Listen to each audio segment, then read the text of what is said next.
কাঁচা ফুল কার না ভালো লাগে বলেন। আর ফুলের গাছরা হলে তো কথাই নেই। আসসালামু আলাইকুম এভরিওয়ান, কেমন আছেন সবাই? তো আপনারা তো অনেক ফুলের গাছরা দেখেছেন, অবশ্যই শাপলা ফুলের গাছরা দেখেন নাই। এই যে দেখেন, আমি এখানে বেগুনি কালার শাপলাটা নিয়েছি।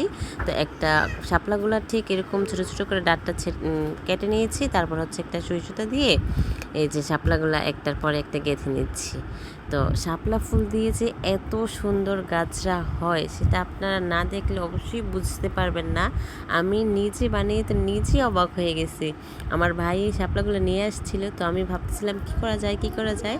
তো তার জন্য দেখে মানে আমার একটা বুদ্ধি আসছে যে শাপলা ফুলটা দিয়ে একটা গাছরা বানাই, দেখি কেমন হয়।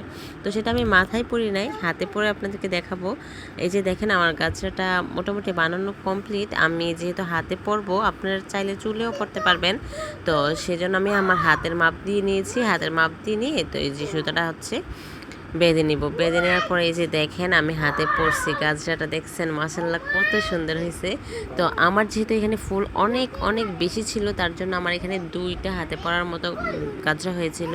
তো এটা আমি বানিয়েছিলাম হচ্ছে একজনের জন্য, মনে করছিলাম তাকে দিয়ে একটা ভিডিও করব। তার মধ্যে একটা ঝামেলা হয়ে গেছিলো, যার কারণে আমি ভিডিওটা করতে পারি নাই। আসলে গাছরাটা পরবর্তীতে এমনিই ফালানো গেছে, অনেক কষ্ট হয়েছে গাছরাটা যখন ফালাই দিছি তখন।